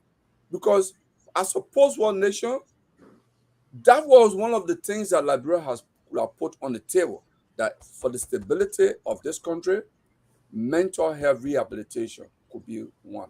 But guess what they were doing? They were doing counseling, counseling. What does that have to do with drug trafficking? Dennis, drug trafficking is a part of it, but it's not I don't want to say it's a very big part of it, because you know what? If you traffic drugs, you come in the country with the drugs, there are entry points, there are government people there. The reason why these things enter is because we have weak drugs laws, and there are people in the country, there is market for it, and that's what they do, because the government does not have a strong policy on that. Okay? And mind you, in the digital age, people can go on the internet, even in this United States, who have degree in chemistry and biology, in the sciences, they can actually go and download stuff, and actually they can do things by themselves on the drug issue. Those are not things that just come from the tree, like opium you go plant. But there are many things people put 1, 2 together and they'll produce drugs. Some of the FBI cases where they have been drug bugs in some homes in the United States, the same people have a mini drug manufacturing plant in their basement. Okay, so it's not just the issue of trafficking. Trafficking is a part of it, but our government has just let that country to be on autopilot, and not necessarily with the current government, but government even before, and government before Ellen. Okay, that has been the story. The same with education, the same with health, and it is very sad. I don't know how we recover from it. As deep we have gone into this, it's very deep. Look, when Councillor Gongo spoke on your show, he said, maybe you don't remember this, he said in all the travel he made around Liberia, he said, what you call Zoko in Moriva, every single village has Zoko in Liberia. He said all the villages he went, every single village has Zoko. Probably Dodikian has Zoko as well. Yeah, You can't put that as a village. Dodikian has Zoko. right. It's possible because my brother just posted that, hey, there are drugs in Dodokan now. So I can say that he hears from there more than I do. Thomas, Dr. Drew, you wanted to come on first? Go ahead. No, I wanted to say something. When we talk about drugs in Liberia, we don't differentiate. That's another problem. People talk about drugs, opium, it's all the same. There are people who smoke marijuana. There are people who do hashes. There are people who do cocaine. So you got all these drugs. So if you don't, the culture of dealing with the problem start with first knowing what it is. Like if we do in the US, you say marijuana, okay, anybody can smoke marijuana. It doesn't kill you. It doesn't make you crazy. Go ahead, do it, 32 country state, like Maryland get it officially on Saturday. It's going to be legal. But the dangerous drug they're talking about, we need to focus on the ones that are dangerous. How do they get into the country? And how do they make them? Who produces them? Because you just keep copying them, drugs. It doesn't make sense. It's like, okay, they took something, but what is it? What is it? What are they taking? Who's giving it to them? This guy didn't just pick that up in the streets. They're being produced. Is they produced by Liberia? Now the U.S. has indicted somebody from China because they're making produce that were being sent to Mexico to produce dangerous drugs and brought to the U.S. But who make these drugs in Liberia? That's the question we need to ask. And what kind of drug is it? What is it? Let's give it a name. Don't just call it drug. Opium. When we were kids, when you say, yes, he smoked opium, that was marijuana. No. But it was not really opium. Opium is a different thing. I think the first step. Hold on, Gonglo. I want someone to come and want to bring you out first. No, on the drug issue, I think the issue of drugs has many different dimensions. One is a health-related issue. Two is also related to security. I think we have had the issue of drugs in Liberia for many years, but to be very frank with you, the magnitude of it has actually increased.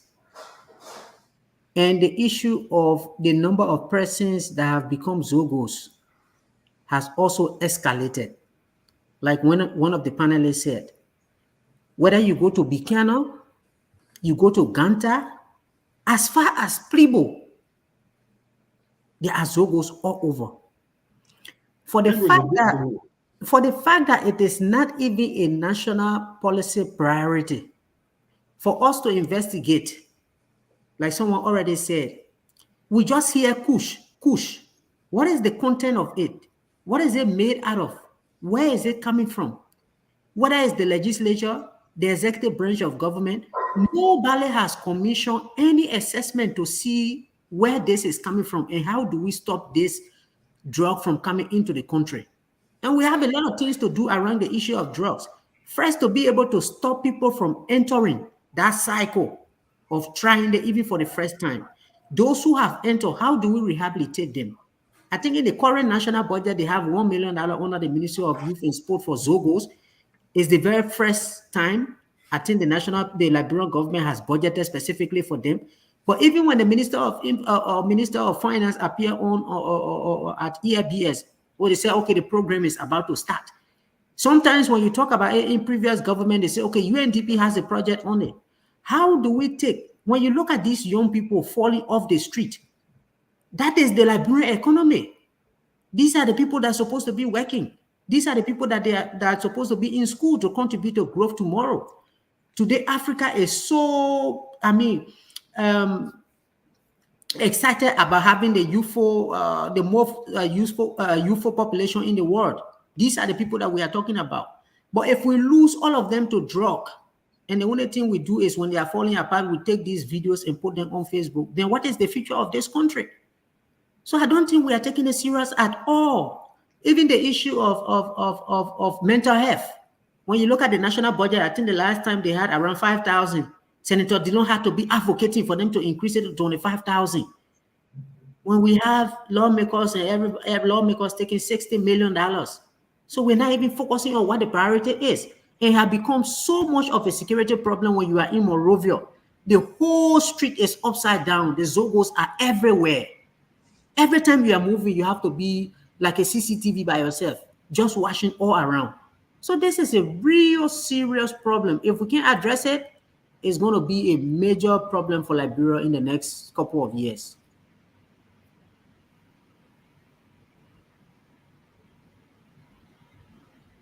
You are muted, Dennis. Major problem. And what do we do? What is the solution? How can? But what does the future look like with this kind of situation? But let me bring in some callers now. Yeah, please do, so we can live from here. Yeah, let me get some callers. We have callers already lined up. Let me bring on the first caller here. That's Mr. Elvis Morris. Mr. Morris, you're live. Quickly. Always Elvis Morris. Yeah, good morning, Mr. Bowler. And thank you for taking my call, Mr. Jai, and hello to the panelists. Quickly, I want to say, on the issue of Mr.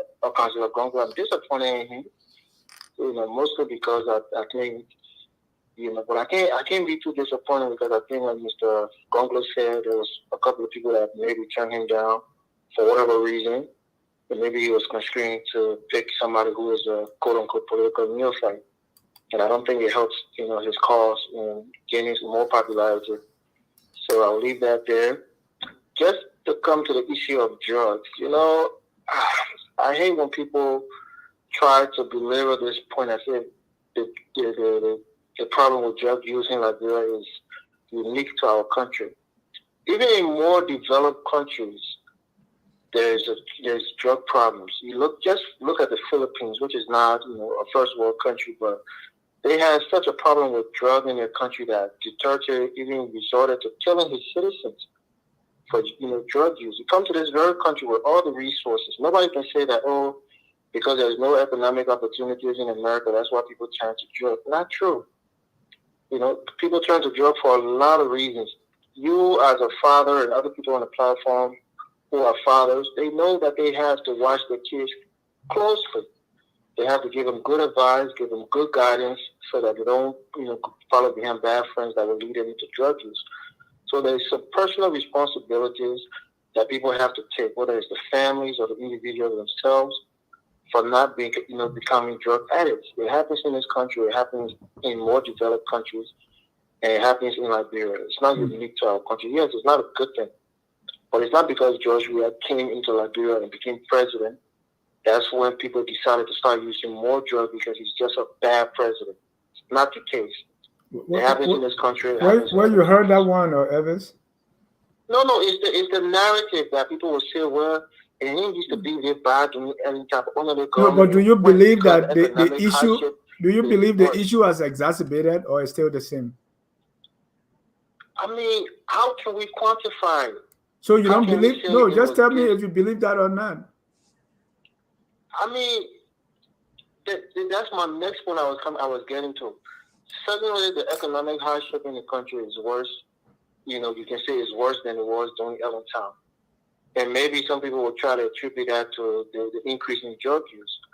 But again, we have to do research. We have to have hard numbers to do comparative analysis to know that, 5 years ago it was at this level and now it's at this level. But we can't just jump to that conclusion.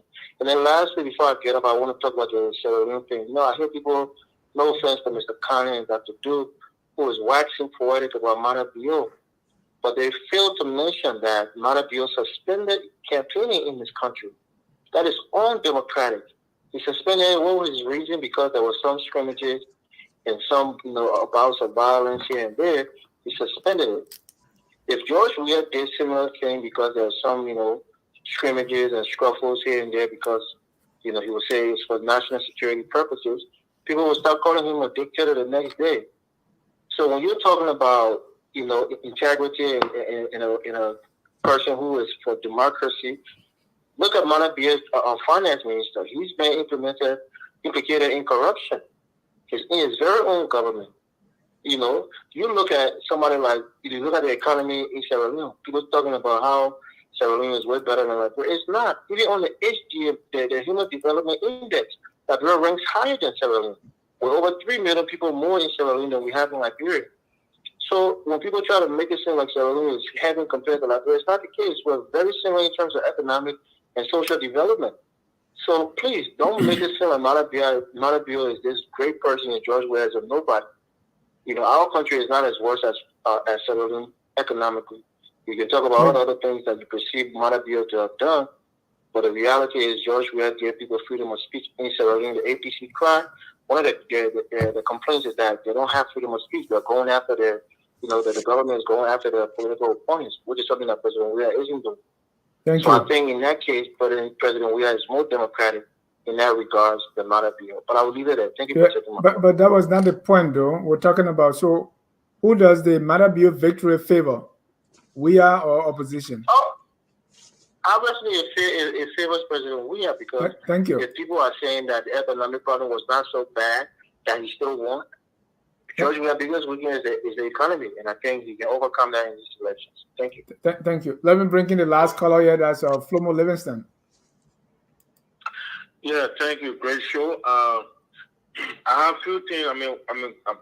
Pertaining Councilor Gongo, he's a man of good or law.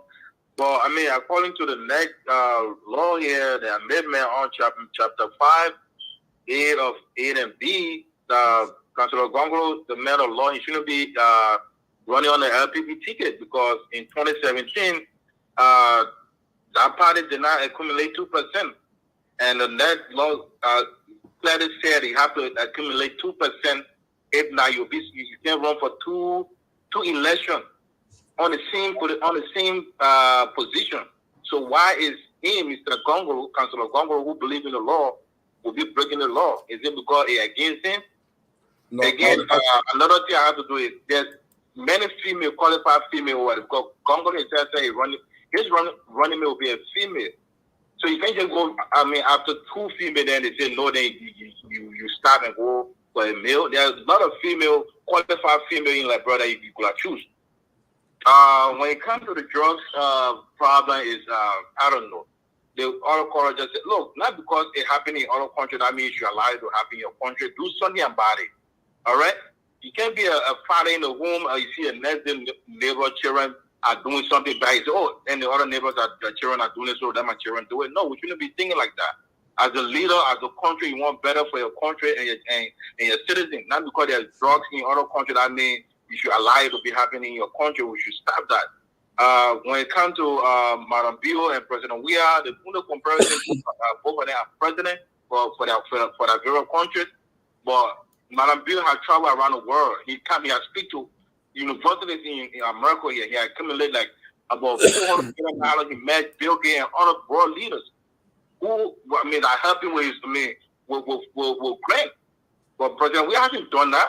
Maybe the world leader, President, we have met and sit and accumulate, make some moon that will help the country. You see that the education center in Sierra Leone is very vibrant than in Liberia. Not because you go good, I mean, give someone with free, I don't know, wires and tuition stuff. That's not education. If the education center is not well built, the teachers are not trained. Thank you. Mr. Flomo. Mr. Flomo, stay on the line. So, so I don't let you go without misinformation. The new election law of 2014, I guess that's what you're making reference to. Chapter 5, Section 5, right? Mr. Flomo, the quotation you gave, the election law you are referencing, please say that again. It's chapter 5A, A and B. Okay, so a review of political party results. Declare it. So let's look at it. No, I want you to read. A. This is a teachable moment. I want you to read A. All right. Okay. It said none of the party candidate is elected. Start right there. Start right there. Dennis, Mr. Flomo, start right there. They say if none of the party candidate is elected, right? No, but that's not it. That's not the whole thing. I got to read the whole sentence. All right. That's just end your thoughts and then Mr. Gonglo, you respond to it. Yeah. So it said 5 if is not elected. He said the total of value vote cast for the candidate nominated by the party is less than 2% of the total of all value vote cast for all candidates in the constitution in which the party contested. The commission shall suspend the party right to nominate candidates for the next 2 elections for the same office. So he should be running on LPP. He should run as the independent. So you are saying the NEC suspended LPP? No, I said by law, Congo who believe in law should not be running on the LPP ticket because the next law, Cllr said you have to accumulate at least 2% of people to participate, and the LPP they accumulate I think about 0.7% or 0.8 in 2017 election. Thank you. Mr. Flomo, so for your information, I'd like to give you that information. With me on the line so I can correct you. The law you read there, chapter 5A, it clearly says if the party wins 0 seats and you don't get 2% of the vote, right? Then you'll be ineligible for the immediate election that follow that. But for your information and for net record, LPP did win 1 seat in Mangibi. It's there, it's registered, okay? And they have under Dr. Boyman formula and they have 0.7%. It's there. The record is there. So the law is now, you don't read the law in reverse. They say none.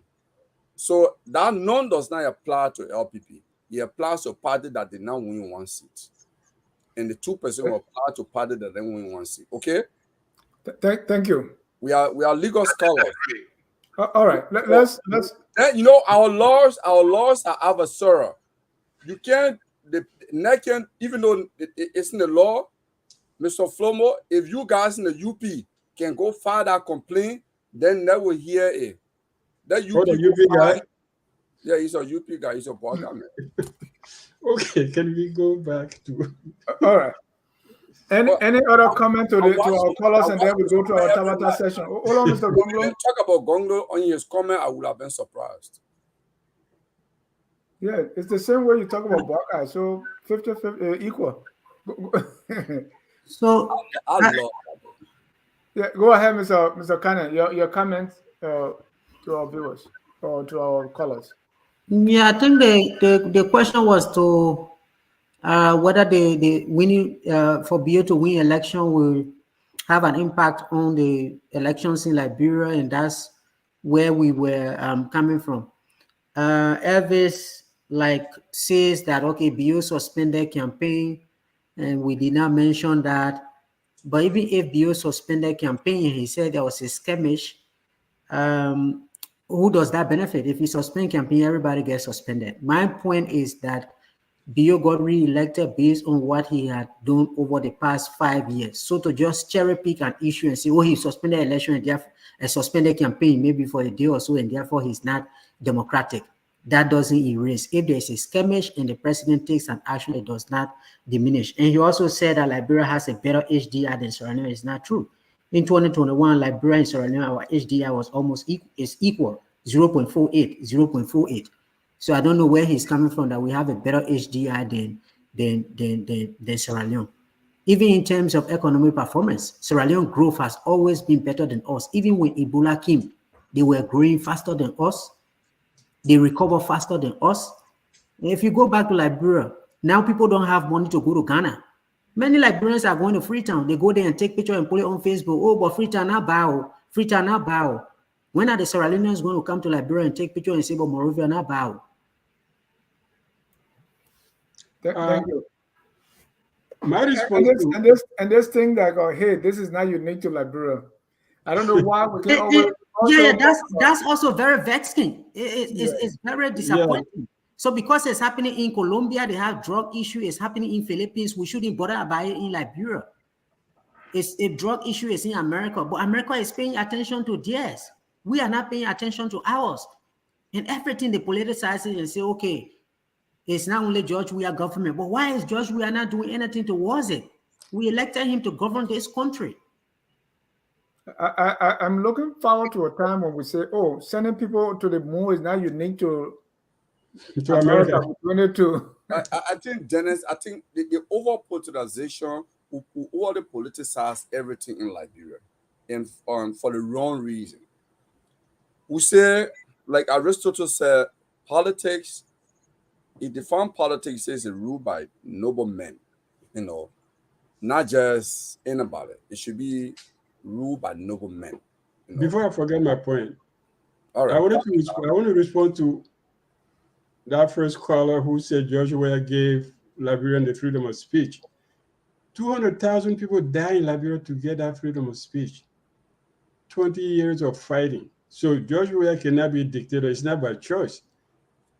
He cannot, because Liberia will not allow it. Liberians didn't get the freedom. I mean, nobody gave Liberia freedom. I think that's a mistake people make. So George Weah gave us freedom of speech. No, he did not. He came in an environment where Liberians got tired with fighting, and they stopped, and they created a democratic system, a democratic space, and then he came in and he won the election.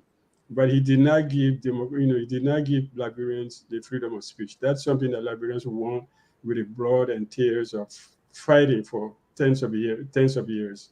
It didn't come. It's not a gift. Nobody's giving a gift. It is not freedom. It's not a gift. Liberians didn't get freedom from George Weah. No. He came in, he was playing his football, made his millions, and came and enjoyed the fruit of the fighting that other people did. He didn't do any fight for freedom. He didn't fight for democracy. Let's stop that joke. He didn't fight. He can't stop people from being free. He can't stop people from speaking what they want to say, because that's what he found. He cannot take that away from Liberians. So, Mr. I agree with Dr. Dugle on this. Freedom is a natural, it's part of the natural rights. I mean, if you don't, even animals, if animals are not free, they will move into extinction. They will die. That species will not live. So freedom is natural. Nobody can just curtail freedom. If you curtail freedom, it's like going against natural order.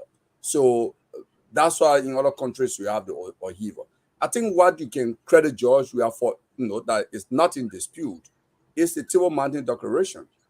President Cllr was timid, afraid to sign the Table Mountain Declaration that decriminalized free speech, that you can say anything you want against public officials without any repercussion.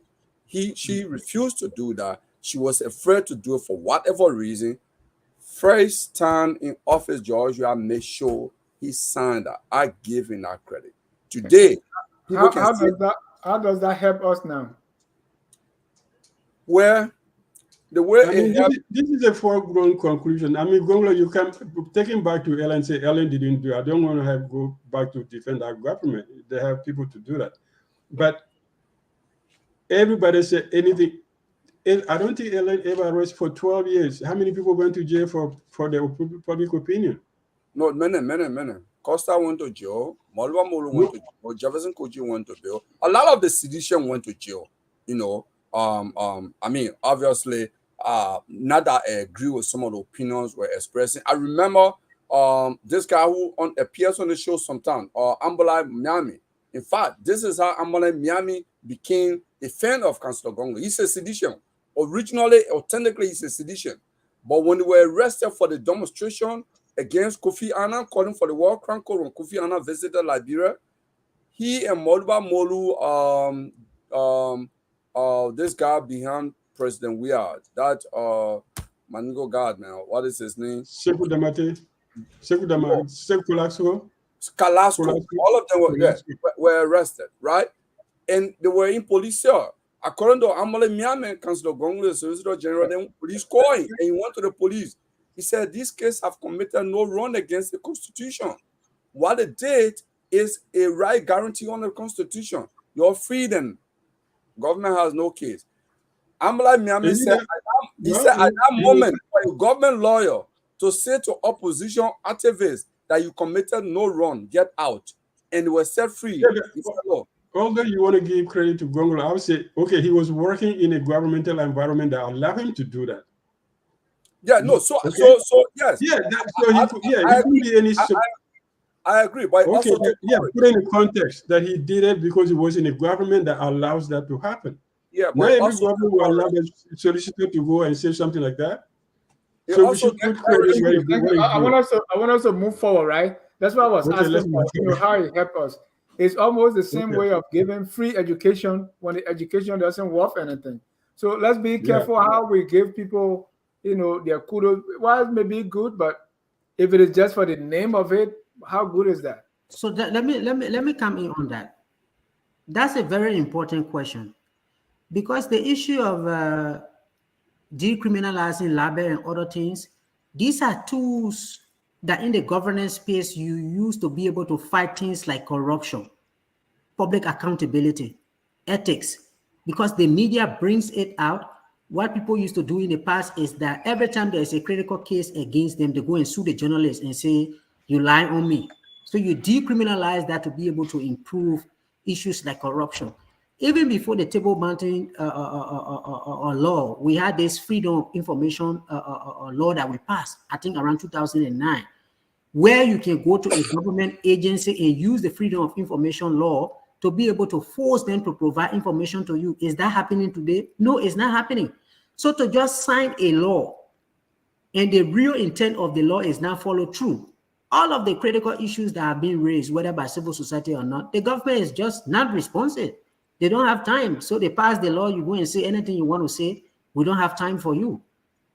No, yeah, but Thomas, what I can add to that, and also the open budget initiative, Ellen. But let's move forward. Let me add it, because Thomas, from governance commission perspective, he had a critical reason. You asked a question, how does it benefit? I think Thomas answered you. You see, part of the thing is, let's put this. No, but if you don't follow through with it, it's just in the name. No, let's put a context to that. Under President Cllr, I think there was a desire to ascribe to so many international standards, and sometimes we didn't even have the time for our ministers in the different organs of government to process it. I remember Mr. Ducle, the former Internal Affairs Minister. What is this for? Maurice Ducle. Maurice and I met somewhere on Mr. Gongo, I don't want to cut you, but I want us to move forward. All right, let's go ahead. Yeah, I don't want to waste, because so fast without our government even following. That's what Thomas was talking about here, that they don't follow. You can see police charging somebody under WIA for sedition when the very government has decriminalized free speech. So sedition law is no longer there, but they were charging Manikaba Duma for sedition. Councillor Gongo went and said, you can't do that. Your own government passed a law that invalidated this law, but you're charging somebody for it. So you can see the police were not even aware that Weah has actually invalidated the law. All right. That leads us to our Tabata of the week. I wanted us to do this on 2 hours, but Mr. Gonglo got excited about the Table Mountain Declaration. Okay. All right. Let's go to the Tabata of the week. And Mr.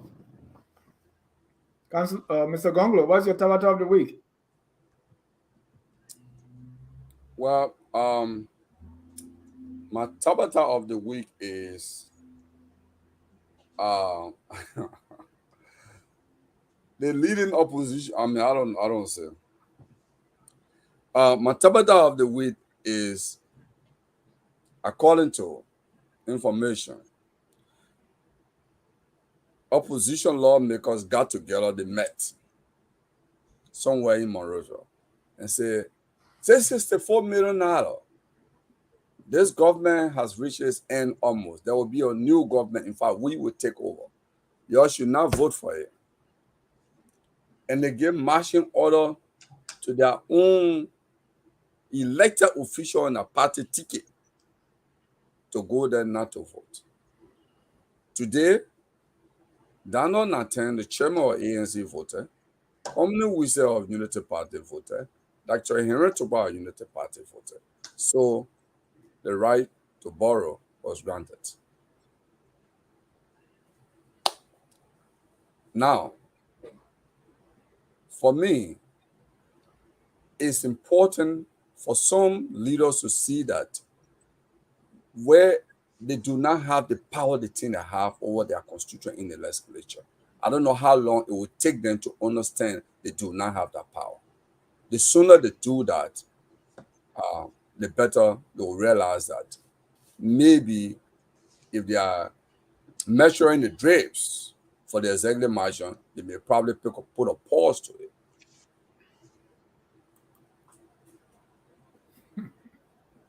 Thank you. Thomas, your Tabata of the week. Well, this is something we discussed, but I think it really doesn't make sense to say that an election will be won in Liberia because election has been won in Sierra Leone or election has been won somewhere else, without really understanding the different contexts, the different situations that these countries are in, simply because you share a border with them. So is across the border, and therefore an incumbent is going to also win in Liberia. To me, it really doesn't make any sense. Thank you. Dr. Duke. My Tabata of the week is to arrest somebody, charge somebody with a crime, and then call the grand jury to indict. I've never heard of it before, so that's my Tabata. Totally outside of the box. Thank you. My Tabata of the week is the great situation at the law school at the university, where two professors or associate professors have resigned, saying, "Hey, you changed this person failed my course and you still passed them." And then the president of the university said, "Okay, in the wisdom of the university, so you couldn't establish this, so in our wisdom, we took the student's side. In fact, blame your office assistant who changed the grade, not us." To me, the response from the president, that's complete Tabata. I think it's very easy, Dr. Duke, Mr. Gonglo, both of you are teachers, and I know Thomas too taught some kind of place to, especially for, even when for Cllr. The only way you can prove, I mean, it's very simple to prove that your grades have changed, right? Because you have the test papers, you have your raster, you have the road book. So what is very difficult for the administration to prove that? How? Well, you got people graduating from LU without attending class, magna cum laude, they don't attend class. So what do you expect? I mean, I think the whole LU, I mean, now they call it UL. We used to call it LU. That was when it was good. And you had 25 students in a classroom, maximum 30. But now you don't even count your students. You don't even know how many are in your class. So it's just like a run-down high school that with its own laws. And I mean, it's so pitiful. But those things happen. I mean, do you know how people get grade A, B, C at LU now? I mean, UL. It's not that you don't have to go to class. I know somebody who asked me, "Can you get me a GW?" I said, "My man, I know you. How you got your degree? You never went to school." He said, "Yeah, but that the Americans don't know that." But I said, "I know. So you want me to recommend you?" This is somebody got a BA for doing nothing. But I think, Dennis, I listened to the dean of the law school today. I was listening to him until sleep carried me, actually. I didn't end the program. I listened to Dr. What is his name? Jala Babu. Chala Babu. I think he's a wonder librarian with a doctorate degree in law, if I'm not making mistakes. I stand to be corrected. I listened to him. Don't be too quick to say that. No, I mean, okay, currently living in Liberia, at least maybe I can be safe on that. Not, many of You don't even know the degree I have. I know you are an RT person. So, you'll be wrong.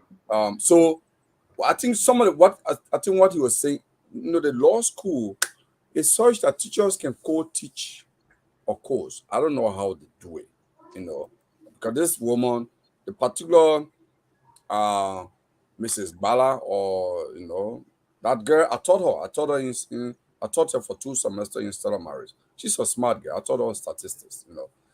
She was one of my bright students in my class. And she went to law school. Sony, Professor Sony's daughter. So when I think I call Miata also, but the name is not important.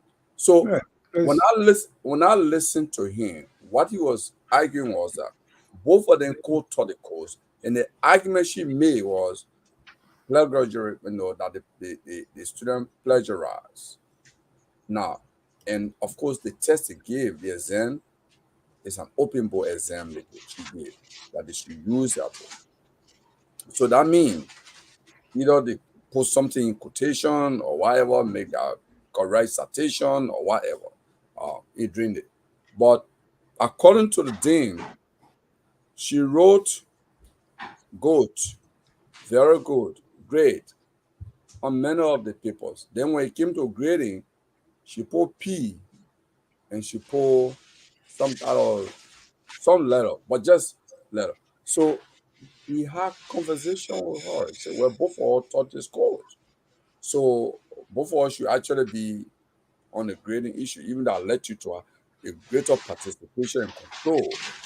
But all the students have raised this issue that you're charging them for plagiarism. Where is the evidence? Because this was an open book test. They have taken this issue to the vice president for academic affairs. So they went back and forth. Even the but Mr. Gonglo, you can plagiarize even if you have open book, right? Even though you copy from the book, but just take your source. According to the dean was saying he would have liked for her to cycle those paragraphs or underline those answers that she felt that the students were not their ideas but something copied from the book, right?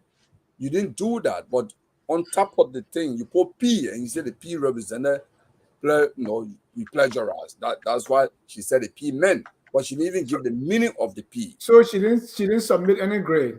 So then when this investigation was going on, according to the dean said he called her at one point and said, I'm done. I've submitted my grades and I'm done. I'm not coming. So he then allowed the vice president for academic affairs to handle the case. Then they called for conference. When they called for conference, they cited her, they give her in Liberia text messages. They sent her text message in advance, that hey, there's a meeting. They even call her, and she said, when they got in the meeting, she said, I'm unavailable. I can't come to the meeting. So I think they were at that point, sent the dean to was a co-teacher on that course. I think they went ahead and probably just if I can just make a point on this, I think the larger University of Liberia and most of the universities in Liberia, they have all these challenges. And I think this is something that have evolved in the academic setting in Liberia. When I was at AMU around 2007, 8, 9, 10, I was very bothered with this whole issue of payment for grades. I even worked with my colleagues for us to develop an organization to campaign against this because it really does kill your spirit. You enter school, you are trying your best to score your grades, and in the end, people will just pay money and be able to get ahead of you, which is very bad. But I think the point I want to make is that the dean will really have to try his best to be able to resolve this because everything that has been happening in the educational sector, the law school has like been a bright spot because our law school in Liberia is a little bit different. In other countries, people allow you to go to law school without first degree. You can just graduate from high school, you go to law school. In Liberia, you have to have a first degree before you go to that law school. So in most cases, the law school students are professionals, they are already working, so that level of maturity has been there. And since Chancellor Nimbali Warner was in that place, it has really been quiet. For Dr. Jala to just take over, and I think this is his first graduation, you have two professors resigning, is so crazy. Then you have the LMBA now coming in to investigate because it borders around their integrity. I think this is something they really need to sort out. If not, it's going to ruin all of that credibility that the law school has had over the years. I think it's a symptom of a bigger issue. It's just a smoke, that's just the smoke. The fire is the whole system, the whole school system. Yeah. Yeah. This is Tabata from Bartholomew Vapon. My Tabata is Gonglo saying we politicize everything when he's the campaign of doing such.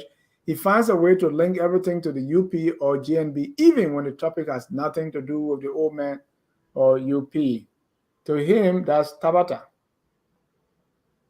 Let me see another Tabata here from Livingston. My Tabata is Kalebo Gonglo can't answer the question Mr. Jha asking without mentioning GNB and the Unity Party. I told you if Flomo did not mention my name, then he was now on the show. I told and you were talking about PhD in law. According to the like Arthur Johnson has a doctor in law. No. That Arthur Johnson PhD is very controversial. Every day they are fighting him for it. It's not legit. It's not legitimate. Liberian in degrees, Liberian man in degree. And degrees. And they are doing it now. I've seen Professor, I check Facebook, I see a lot of doctorate degree that I'm wondering. I've been thinking I'm old now not to go back to school. I think I might go just do a PhD, maybe in statistics. So this PhD, but depending on where you get it, because the people that I'm seeing now with PhD and we're going to their graduation. Well, you can't.